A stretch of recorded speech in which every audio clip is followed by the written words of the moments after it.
so much for coming this afternoon to our Understanding Standards and Depth of Knowledge for grades 6 through 12. Here we go. First things first, you are muted so don't worry, we can't hear you. The other things that we just want to make sure to address are a big thank you to the New Hampshire Department of Education. They are the ones that allow us to put these webinars on and allow you to come for free. So we thank them. The webinar is going to last pretty much the whole time. So just a heads up, please put your questions as you have them in the Q&A portion. The chat will go to everybody. Marissa, my colleague here, will be taking a peek at the Q&A most often. And there are times where people try to raise their hand. It just doesn't really work very well in a webinar format. So if you could try to type them, that would be great. And she will feed them to me as soon as she can throughout this particular webinar. The other information that people are always asking a lot about are the resources and the information, the slide deck and all of that. You will be getting an email in 24 hours. It's usually a full 24 hours after the webinar has ended. You will get it will give you a link to all the resources, to the slide deck, to your certificate. The video of this webinar will go up on the Demonstrated Success YouTube site and will be on the Canvas site for the New Hampshire Department of Ed as soon as they can get it up there, along with any of the resources and things like that as well. We also did a little bit of a change from the K-5 webinar to get to this webinar based on some feedback that we got from the K-5. So definitely please continue to give your feedback. We're always trying to improve. So a survey will be popping up when you log off of this webinar, and we appreciate you taking the couple of minutes to be able to complete it for us. Just a little bit about what the essential understandings are going to be for today. This was one of the things that we wanted to update from our last webinar, and I think we'll probably be doing this at a lot of webinars coming going forward, is just making sure that you understand what those essential understandings are for this webinar. So first, we want to gain a better understanding of the required standards for instruction. And then also with that, looking at not just the standards and the skills, but the depth of knowledge and the appropriate rigor for your instruction. We added a little bit in here as well about really the combination of understanding the standards and understanding depth of knowledge, and looking at this also in relation to the data that is from any of your assessments, whether it be formal, informal, and all of that will really help you create a more focused and purposeful learning environment. So that is going to benefit you, your students, and everything. It's all about our own professional growth and making sure that we're doing everything we can to improve our students' understandings. I'm Heather Jenkins. So this is our team for today. I will be your presenter. I have my colleague, Marissa Hooper, which will be looking at the chat and the Q&A. Hi, everybody. And then Kristen Crawford from the Department of Ed was going to be on this webinar. She might pop in. We like to have our New Hampshire Department of Ed folks on all of our webinars. So we may be able to have her and ask questions of her if needed as well. So our agenda for today, this is my cue to turn off my video. It will help you be able to see a little bit better from what we understand. You can see the whole screen now at this point, and our pictures aren't anywhere in your way. So we're going to talk first about standards. Then we're going to talk about depth of knowledge. We're going to talk a little bit about what that means for transferring those things to the classroom, and then we're going to give any additional time for question and answers. It's a lot of information packed in here. I'm going to go relatively quickly, but again, please, if you have any questions, let me know and put it in the Q&A. Marissa will feed those questions to me. So it's not like we don't know what standards are. I've any trainings or anything that I've gone to, people will hear me say, I've never met a teacher who says, I don't know what the standards are in my grade level. And I think a lot of times we have knowledge of what those things are, but we are not necessarily always reflecting back to them. So I just want to give you just the general understanding and how things are set up, and maybe some other resources to help you figure out and really understand the standards in the way that they're intended. So we know the standards are research and evidence-based, right? They are clear, understandable, and consistent. That's I would love to say they're super clear. This is part of the problem that we have with them, right? So we want to make sure that our interpretation of them is what the actual intention is. So we're going to talk a little bit about that today. And then they're aligned with college and career expectations. They're based on rigorous content and the application of knowledge through higher order thinking skills. And they're built upon the strengths and lessons of the current state standards.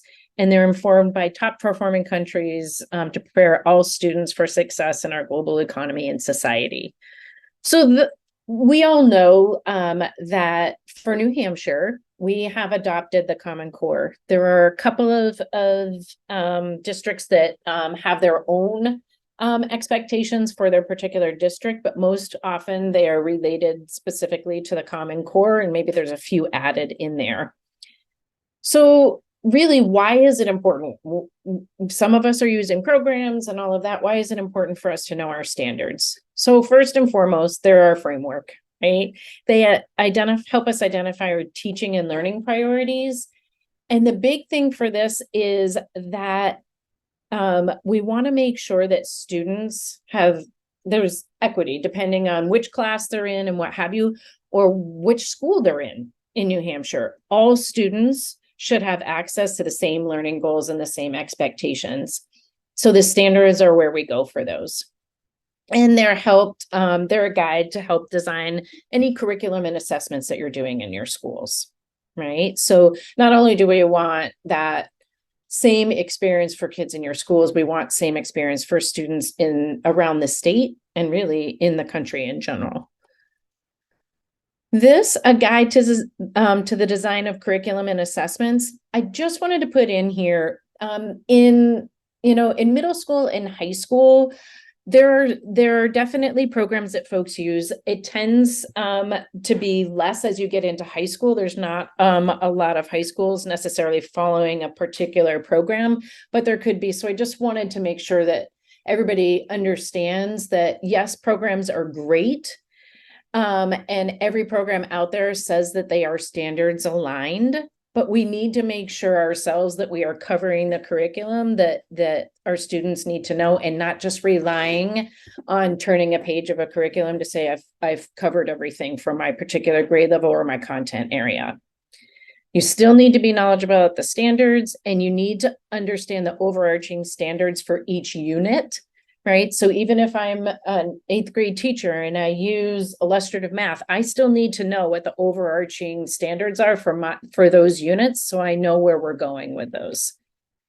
And then again, we know turning the next page, it's not necessarily helping students understand where they're going with their particular knowledge. It kind of gives them a little bit of a gap when it comes to, like, why am I learning all of this? Where are we going? So we want to make sure that we really have an understanding of what our essential skills are in a specific unit or area within a particular curriculum. And then that's that clear understanding of how each lesson contributes to the overall goals of the unit. So just a little bit about that. Our standards, what we're going to be talking about today mostly, are the Common Core standards for ELA, the Common Core standards for math, and the next generation science standards. I know for those of you who are social studies, we are looking for some updates on social studies. And right now we are looking at relatively outdated standards. And I know that the state is working on trying to figure out what the best standards are going to be for that. So they are still I believe, looking at the GLEs from 2006, I believe. But there's going to be some updates coming forward. I don't have a lot of details on it, but I know that it has been a topic of discussion for quite some time. Just for English language arts, making sure that we're all on the same page with how we read the standards.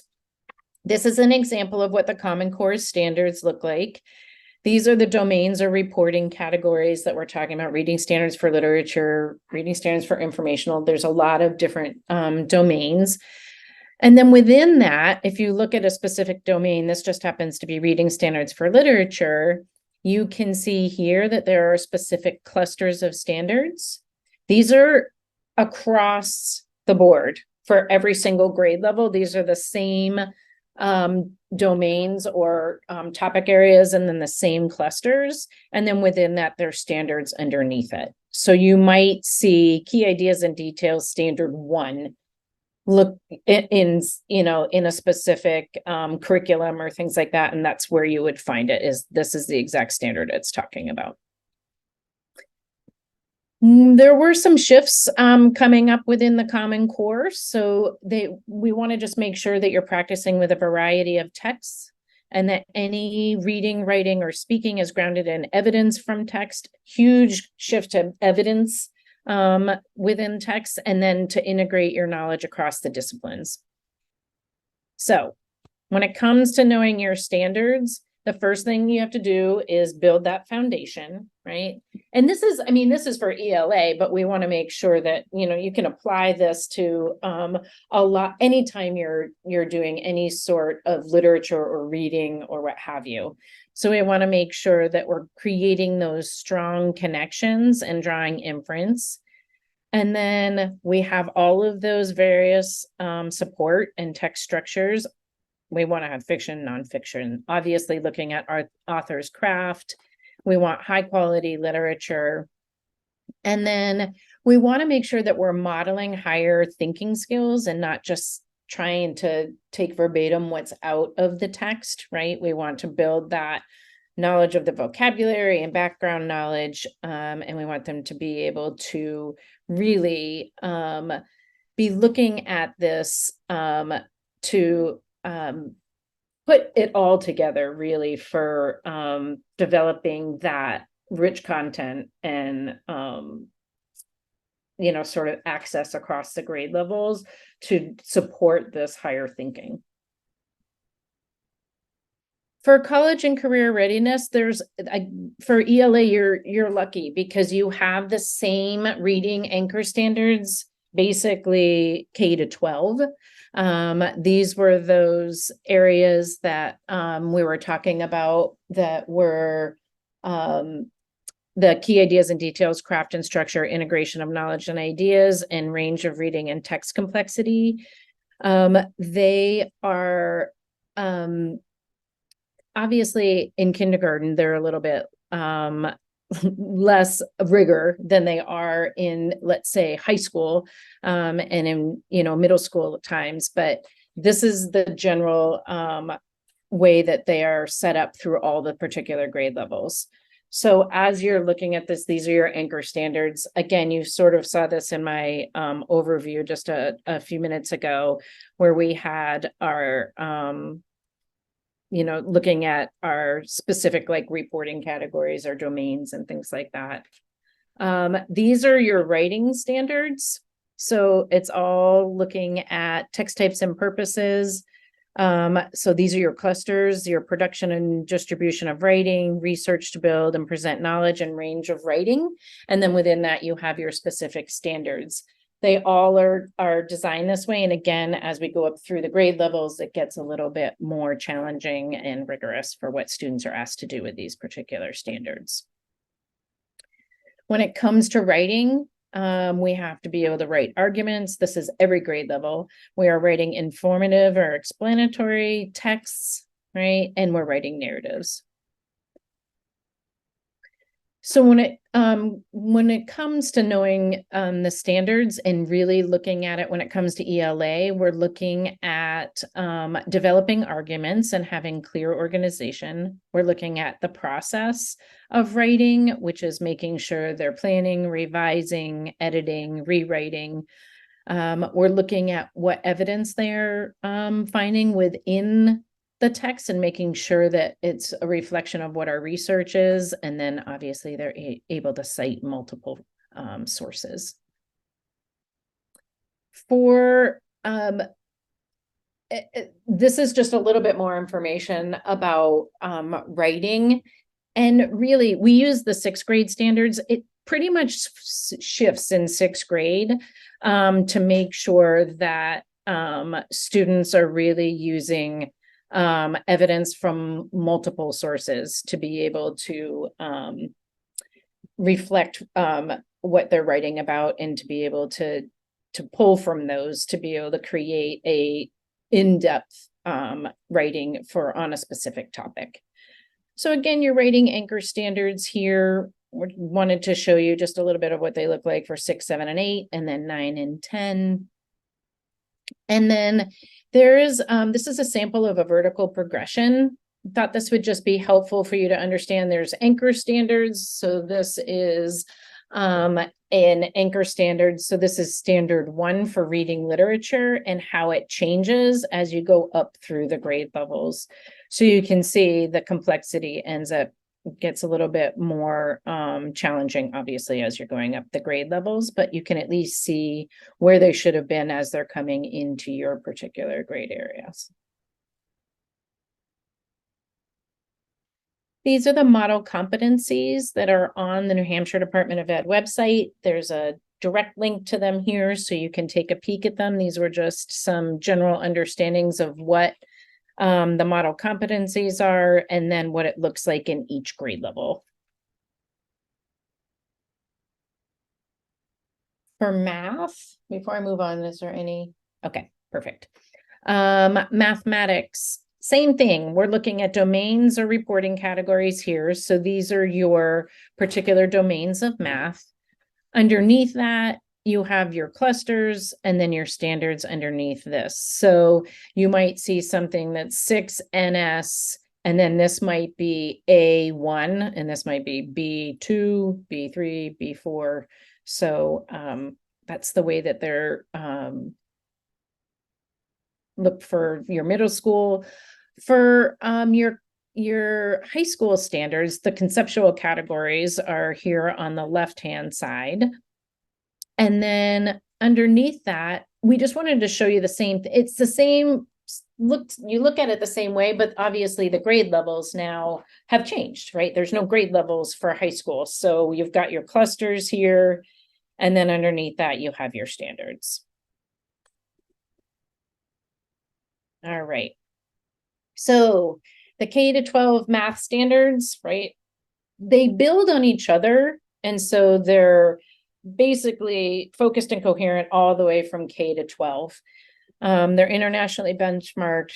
They're based on research. They have a lot of content and a lot of rigor in them. And they want you to be able to understand what students should be able to do in their studies. Again, we're building conceptual and skill understandings. It's not just skill and drill, it's understanding specific concepts. And we want to make sure that you're looking not only at the standards for your content area or grade level, but you're also looking at the math practice standards. So for K-8, I wanted to show here just in 6, 7, and 8 what your particular key concepts in math are. And then these are your key math concepts in high school and the strands that they are here as well. All the links are right here for you. So we're looking at the rigor, right? We're going to start talking about depth of knowledge in just a little bit, and that has everything to do with rigor. So we want to make sure that they have conceptual understanding, that they have procedural skills and fluency, which again is not just skill and drill. It is making sure that they understand how to solve problems and that they're flexible in their thinking, right? And then the application is, okay, I've learned all of these particular concepts, and now I can apply them to novel situations. These are your math practice standards. I am a huge proponent of math practice standards and always making sure that we're thinking about our math practice standards. What these math practice standards mean changes depending on your grade level, but every single grade level has this as their overall guide, and we want to make sure that these are being thought of as we are going through and we're doing our teaching. We want kids to be able to make sense of problems. We want them to be able to model with mathematics, even in middle school and high school, especially. We want them to be able to model with mathematics. So we want to make sure that they're also making use of that structure and what they've already known. So these are super important, specifically in secondary math, I feel as well. So there's math progressions here that we have, and basically I want to just scooch to this next page that we have here too. This is Achieve the Core. For those of you who aren't aware, Achieve the Core is people who are well-versed in the Common Core, and they have deemed what are important major clusters, supporting clusters, and additional clusters in each grade level. And they feed up through 8th grade, and then they also have some high school information there as well. It is an algebra progression. So we know that in math, there's a lot of standards, and that not all standards are necessarily created equal, specifically up through 8th grade. So this will just help you understand what the progression is. The second page is here. Again, all the links are here. This is the progression from Achieve the Core for high school, just so that you can understand. These are the key takeaways from grades 6 through 8, and then what we're really looking at for each one of these areas for high school, and what the important learnings are for them. When it comes to the math progressions, there's the state model competencies as well for math. They're on the New Hampshire Department of Ed website. This is just a graphic for people to understand how these particular skills and what these domains of math and what they feed into, going really for you folks from 6th grade through high school. You can kind of see where the kids are coming from. This is an example of the model competencies. So we're looking at how this applies to each grade level. The model competencies are linked right here, so you can start taking a peek at sort of the progression of skills up through high school. For science, we're looking here. We have our domains or our reporting categories: physical science, life science, and earth science. And then within this, we have our clusters or topic arrangements that we have here. And then within those, you have your different disciplinary core ideas and understandings within each one of those. For the NGSS performance expectations they have for each one as well. And so I just wanted to go through here. This is what you have for middle school and for high school for your topic arrangements for each one of these.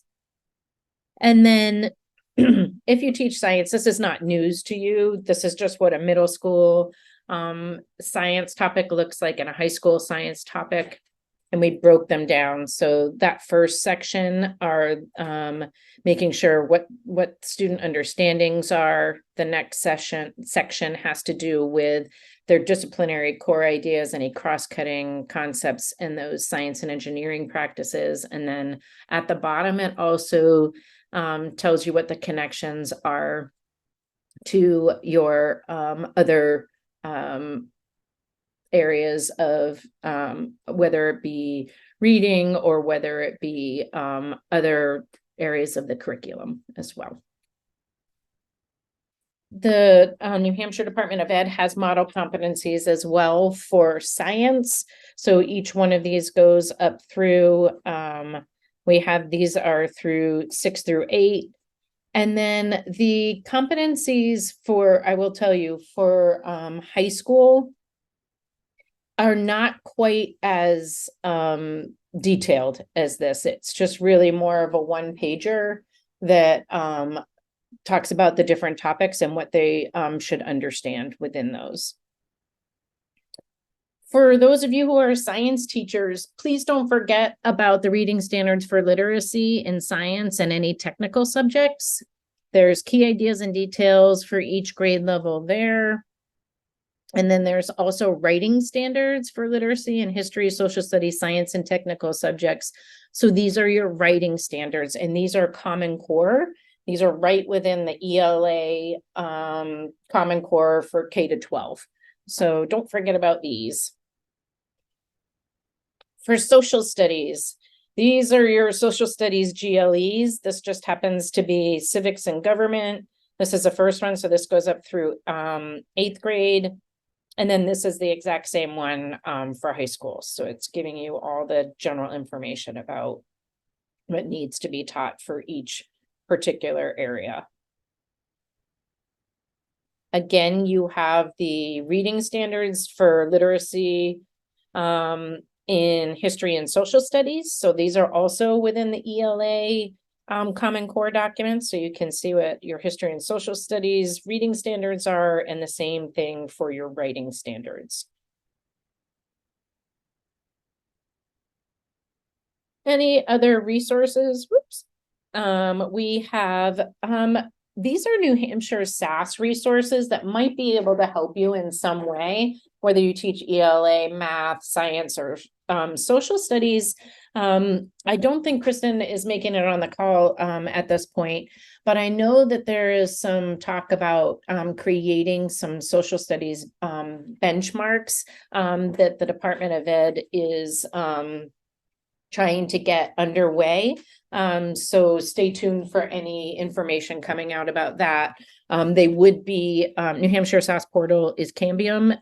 Cambium is the one that will probably be doing the social studies benchmarks. I'm not sure exactly what the time frame of it or what they look like yet, but I know that they're in discussions with them. So that could be super helpful for you social studies folks. For the performance level descriptors, these are again on the portal. They are aligned to the Common Core and to NGSS. They are for ELA, math, and science right now. And they outline each level of proficiency for a specific standard. So really, this is a good segue almost into the depth of knowledge, because I want to show you, this is an example of one of them. This is grade 7. This is a reading informational text. This is a first standard. And what this shows is what students who are below proficient would be doing, approaching, proficient, and highly proficient. So these are a level 1, 2, 3, and 4. That does not necessarily equate to depth of knowledge 1, 2, 3, and 4, but it does have some bit to do with rigor and what students are doing. I have found these invaluable in understanding standards and really the depth of which I need to teach a specific standard or how far in detail I need to do. So that was a ELA. This is a math one as well. Same thing. We're looking at ratios and proportions. The first standard, you can kind of see what a level 1, 2, 3, or 4 student is doing with this particular standard. So what the expectations would be for somebody who is proficient or higher, so at level 3 or higher. These are the middle school math PLDs. These are not math, I'm so sorry, science. These are not quite as helpful, I don't find, as the ELA and math, but they can help you understand what the difference is between the levels of understanding for students when it comes to a particular disciplinary core idea or topic area. These writing rubrics, if you teach writing, even if you don't necessarily teach specifically writing, but if you do writing in your class, this is just a general understanding for grades 6 through 12. The writing rubrics can help you understand how students, what they're doing to be able to be more proficient writers. I don't recommend that you change your rubric and adopt this one necessarily, but it can be helpful to know what students are required to do that are at a higher level of proficiency, I guess, or a higher level of understanding for writing. The last thing that we have here is we have created an unpacking the standards protocol. This could just be helpful if you're working with staff or you're just somebody who is trying to figure out, okay, I'm looking at the standard and I'm having a hard time interpreting exactly what students are to be doing with this. This is a good exercise to go through. In taking the standard, you pick out the verbs and the nouns. Then you figure out which skills, knowledge, and understanding would be coming from that. And then you can create the students will be able to, students will know, and students will understand. So this is just a step-by-step for that. Here's some other, we love to give links and love to give resources. So this is just some other resources for understanding your standards.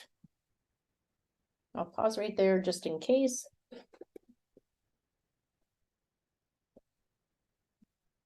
Okay, we're going to be going on to depth of knowledge. So for depth of knowledge, what is it, right? We hear DOK and we hear the words depth of knowledge, but what does it actually mean? So it's really talking about the complexity of thinking that students are required to do. And it doesn't necessarily have to do with the complete difficulty of something. So it may be that you have a 4-step problem, but the 4 steps are pretty easy to do. That does not mean that it's a depth of knowledge 4 just because you have more steps. What we're really looking at is what is that sort of cognitive rigor? How deep of an understanding do students need to have to be able to complete a task or any sort of assessment or understanding to show problem solving.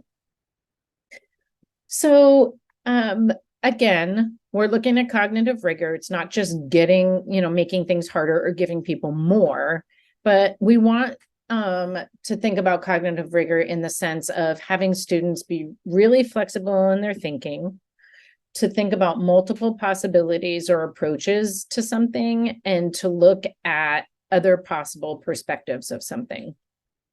So we're looking at uncovering different perspectives and approaches, and really to have people, to have our students have a deep understanding of the concepts and how to apply them broadly, not just to a specific situation.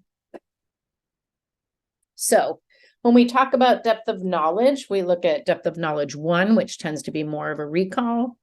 Depth of knowledge 2 is really understanding skills and concepts. Level 3 is really more strategic thinking. So they're justifying or explaining something. And level 4 is extending their thinking. So they're making a lot of connections. They're relating things to one another. And they're really looking at a lot of different reasoning to figure things out. So misconceptions that we have with depth of knowledge. This is not a hierarchy, right? So depth of knowledge 1 isn't bad and depth of knowledge 4 isn't necessarily the best. Do we want to get towards that? Yes.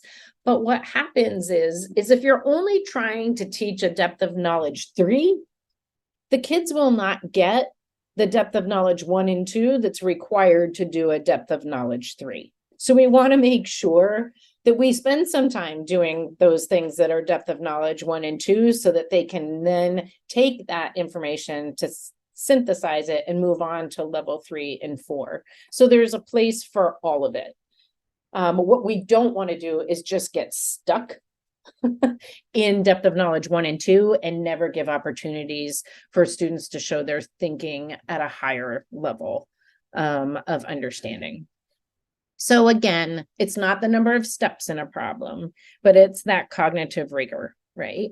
What do they need to do? What sort of complexity is there in a problem or in a task for somebody to do that would require them to have a little bit of a deeper level of thinking?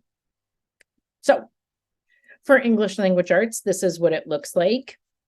If you're talking about reading, then it's looking at, again, recall who, what, when, where, how.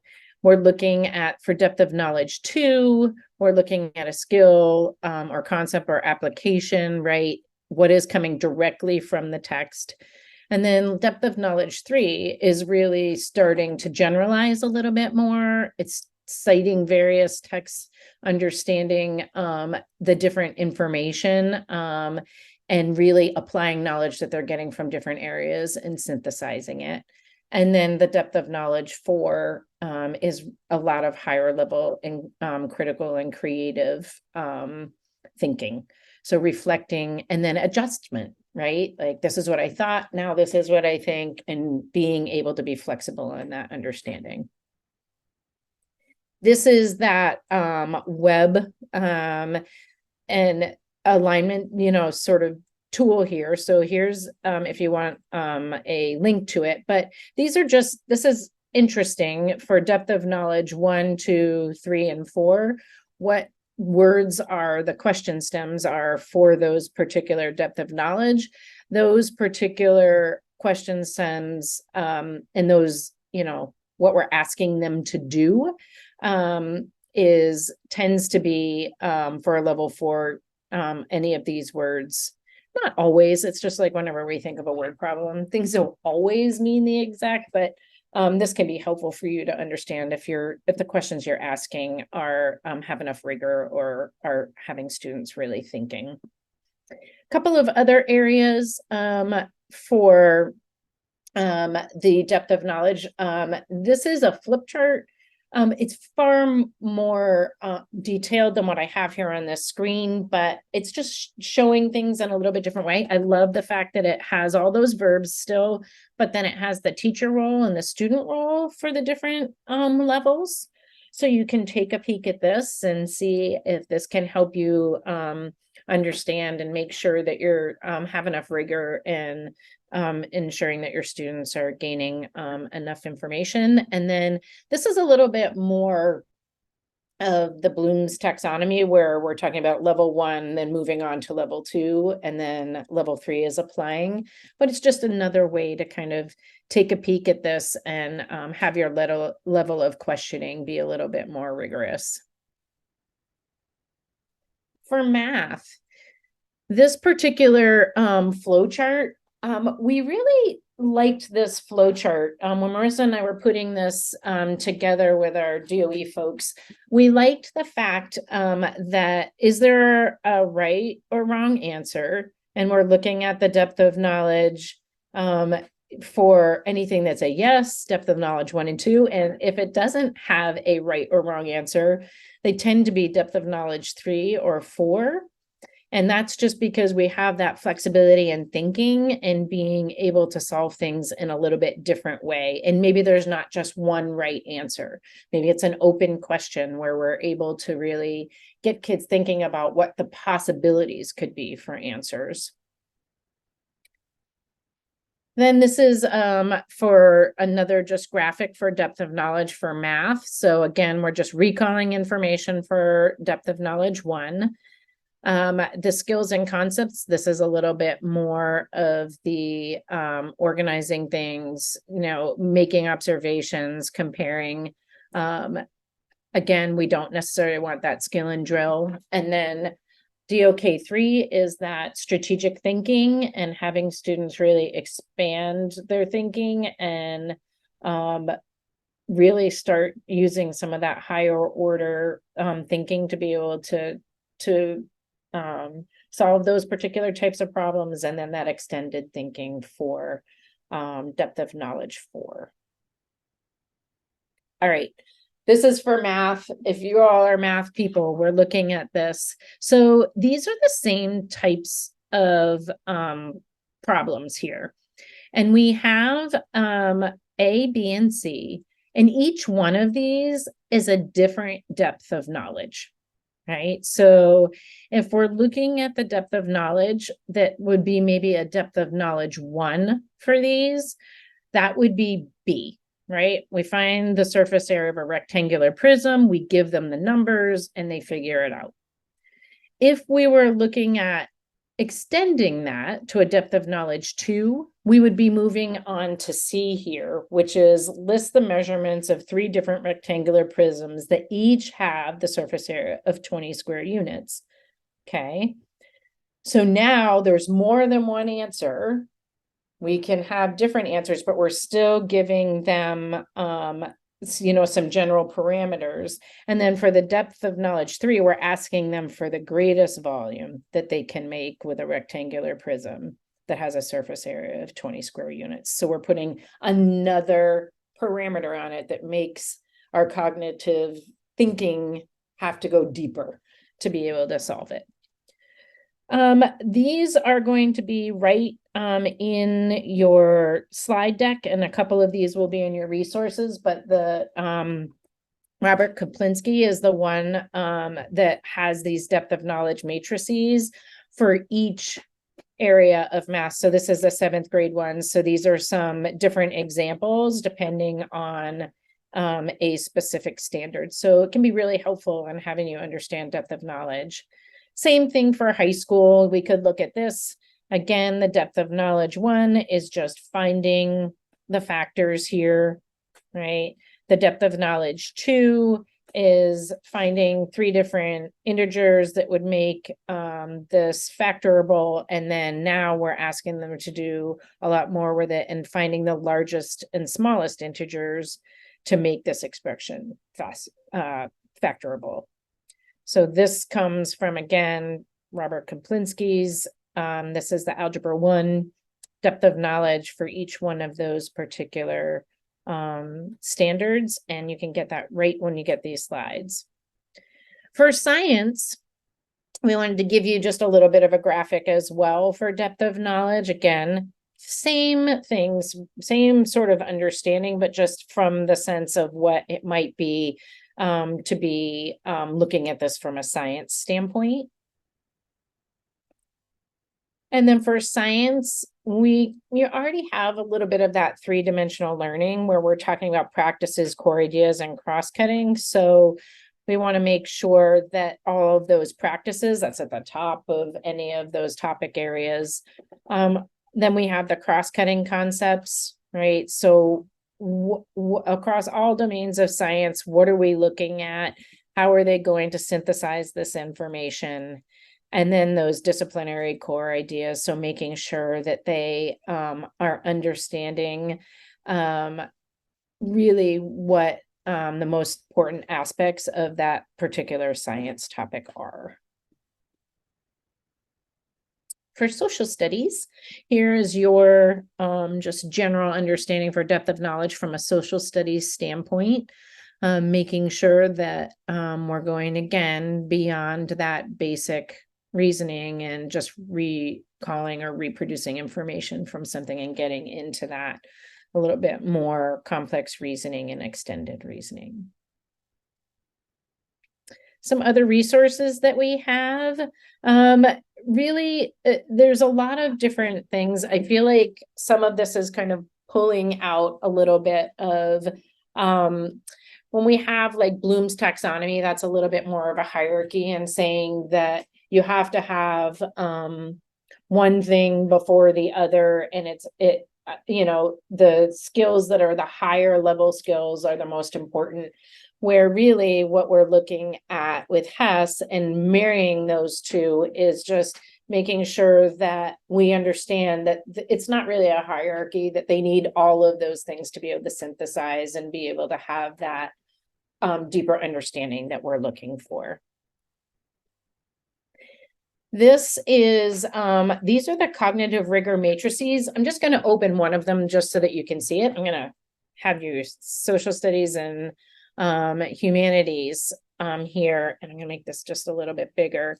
So what this is doing is it's using sort of those same words that, like for Bloom's taxonomy, which is remember, understand, apply, analyze, evaluate, and create. And then talking about how that relates to depth of knowledge 1, 2, 3, and 4. So this is just sort of a mirroring of all that information.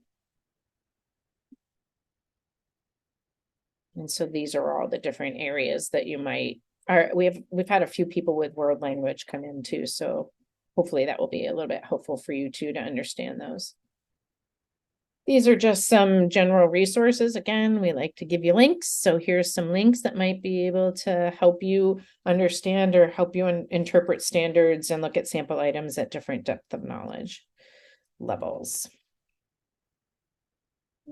Just pause for 2 seconds. Okay, moving on. All right, talking about transferring to the classroom. This is one of the biggest things I've been working on, and that we've been working on within classrooms and any sites that we go to, is really how do we make the learning for students visible? How do we make them understand it? How do we have them have skin in the game? And this is really reliant on you understanding your standards and the depth of knowledge and where you're going with your teaching. So here we go.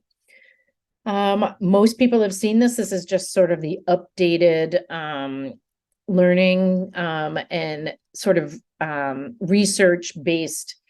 John Hattie is a huge sort of influence on education, and he really has looked at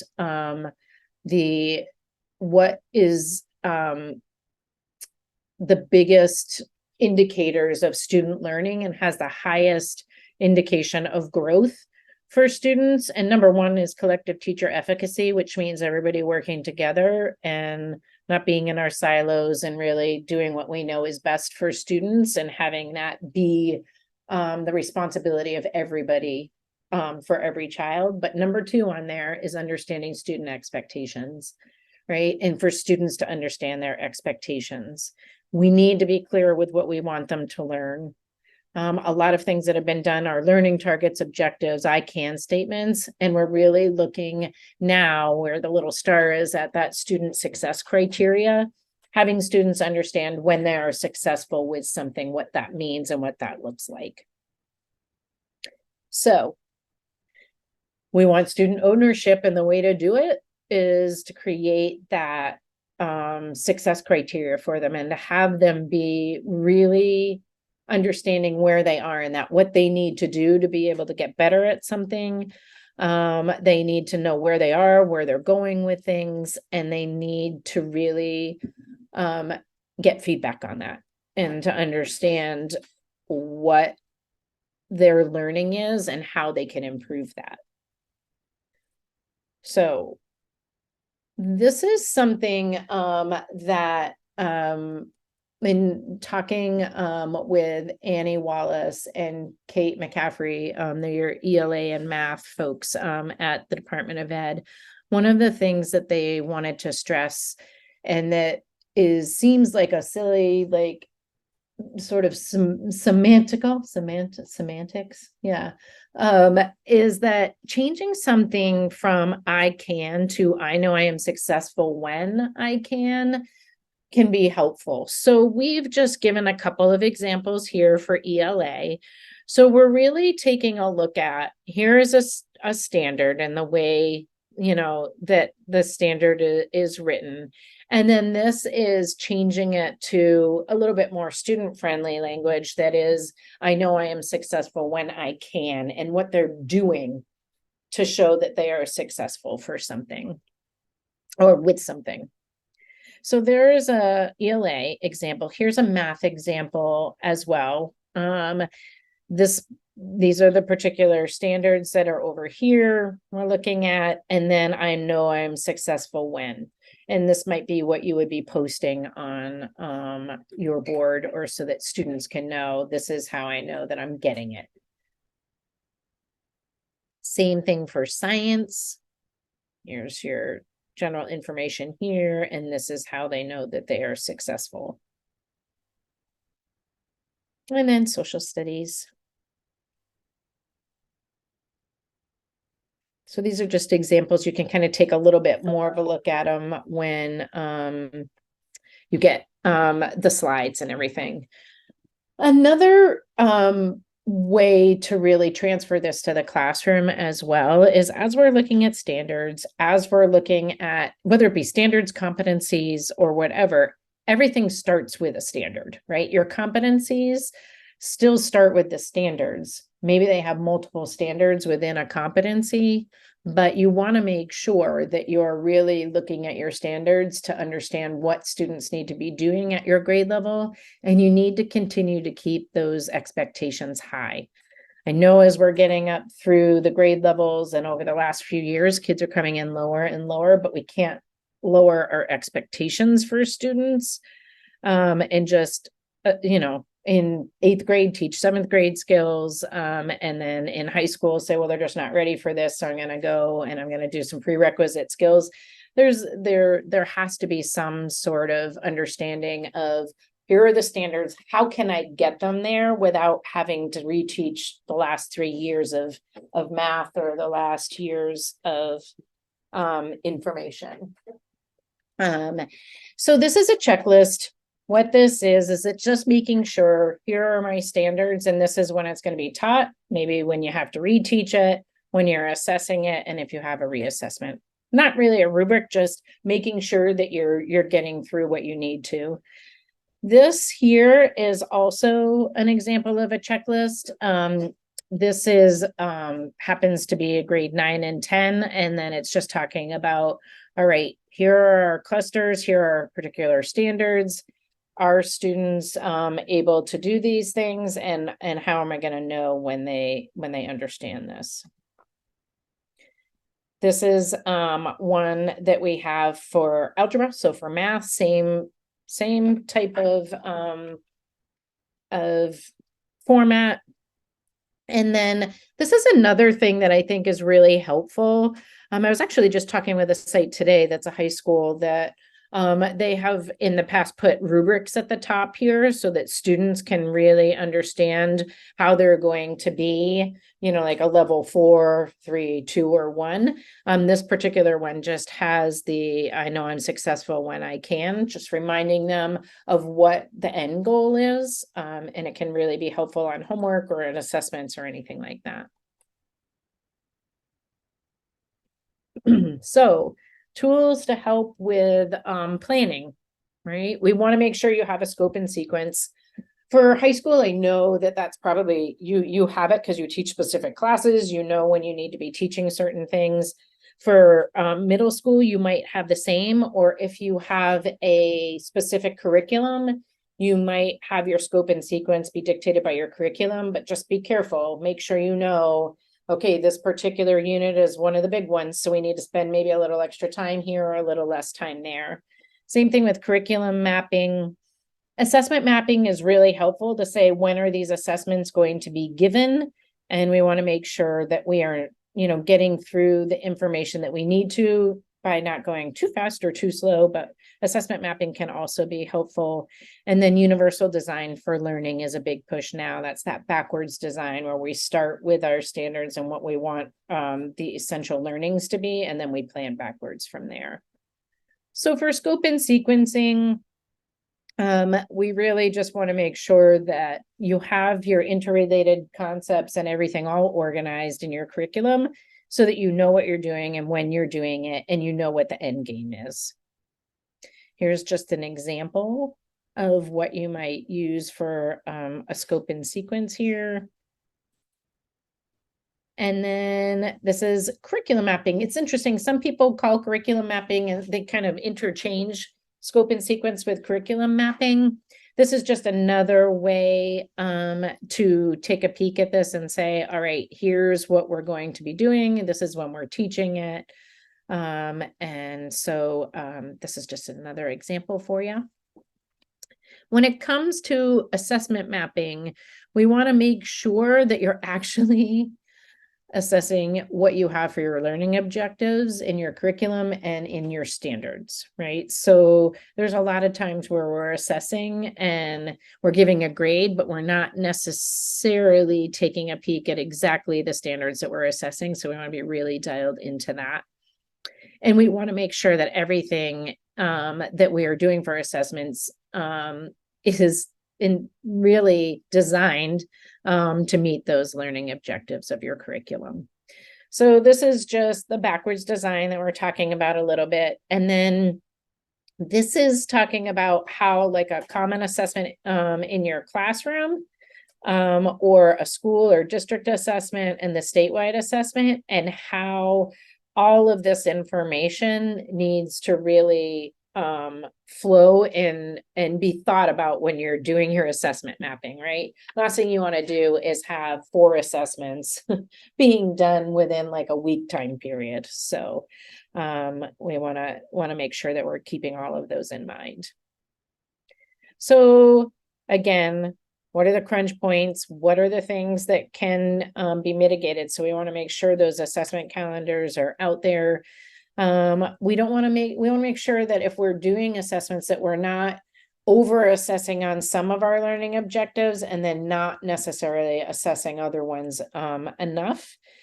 With that backwards design, that should help, right? Because we're saying, here's what we really think that they should know. And then we're going to create our scope and sequence and our curriculum and what we're going to be following with all of that in mind. This is just an assessment mapping example for the dates and what might be done during that particular time frame. I know for high school, it's a little bit different because there's such a flexibility in the number of classes and what classes students can take. But you know, we do have a lot of teams that we work with that just make sure across the subject areas that they know when there's like a heavy period of time where kids are going to have a lot of homework and try to mitigate just a little bit as much as they can. Same thing with middle school. So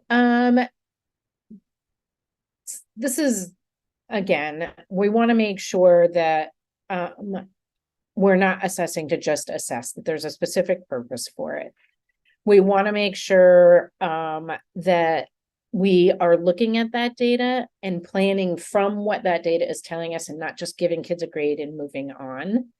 And professional learning communities or PLCs can help with that collaboration and analysis of data to plan for next steps and really to help improve our teaching practices as well.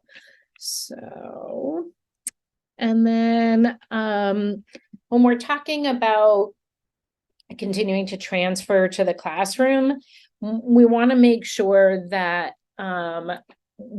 we are using those assessments to inform our teaching. We want to ensure that we have the right evidence and the right purposes, that we're really improving skills and revising assessments if necessary, that those assessments have that different depth of knowledge, right? Like, so we have some that are depth of knowledge 1, depth of knowledge 3, and that we can make really good distinctions in where students are missing any of the information that they might need to solidify. And then for universal design for learning, this is that backwards design. We're not going to get too much into that. I just want to point this out. This is the New Hampshire Department of Education is really, they have a whole team of people that are helping folks with UDL. The CAST folks have been working for years with universal design for learning. And really, it's looking at engagement, representation, and action and expression, and looking at really what is student interest, what is their perception, and how we communicate information to students. So this is just, again, a little bit of a lesson guide for how to create lessons using the UDL model. Here's our general information. I just wanted to get to this slide before we're too far over our time. We appreciate you coming today. Hang on if you have any questions. Other than that, take care. Thanks so much for coming.